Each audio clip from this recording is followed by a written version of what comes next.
Samantala, nilinaw ni Foreign Affairs Secretary Perfecto Yasay na hindi planong tuluyang tuldukan ng pamahalaan ng Pilipinas ang relasyon nito sa Estados Unidos sa kabila ng mga naging pahayag ni Pangulong Rodrigo Duterte na nakikipag-ugnayan umano ito sa Russia at China para mas pagbutihin ang ating relasyon sa dalawang bansa. Nagbabalik si Sweden Venado para sa detalye live. Maraming salamat, Audrey. Tiniyak ni Foreign Affairs Secretary Perfecto Yasay na hindi maaapektuhan ang mga kasunduan sa pagitan ng Pilipinas at Estados Unidos gaya ng Enhanced Defense Cooperation Agreement o EDCA at Visiting Forces Agreement o VFA. Yan ay sa kabila ng mga naging pahayag ni Pangulong Duterte na nakikipag-ugnayan na ito sa mga bansang Russia at China para maging mas mapaganda pa ang relasyon natin sa dalawang nabanggit na bansa. Narito po ang naging pahayag ni Secretary Yasay. Maybe he was again saying that in a manner to dramatize what he feels are the areas that would need further strengthening, and so far our relationship with the U.S. is concerned.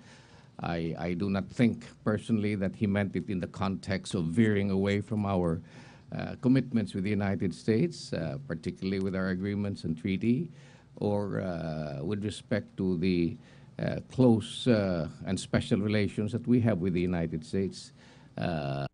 I would like to emphasize that reading and listening to what the President had been saying in this regard, he just simply wants to undertake an independent foreign policy where we would not overlook that we are part of an international community and that the Constitution in fact mandates that we should carry on amity amongst all nations.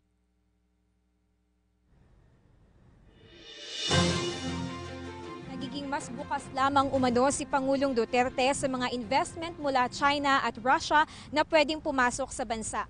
Wala naman aniyang masama kung magkaroon ang Pilipinas ng masiglang trade relationship, cultural ties at people-to-people connectivity sa iba pang mga bansa maliban sa Estados Unidos at sa kabila na rin ng tensyon sa China doon nga sa West Philippine Sea.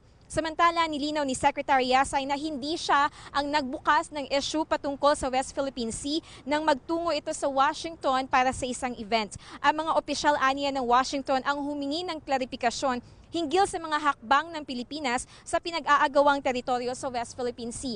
Aniya, wala ngayon sa national interest ng ating bansa na magkaroon tayo ng bilateral talk sa iba pang mga bansa na hindi naman or walang kinalaman doon sa West Philippine Sea upang hindi na maging mas komplikado pa ang sitwasyon.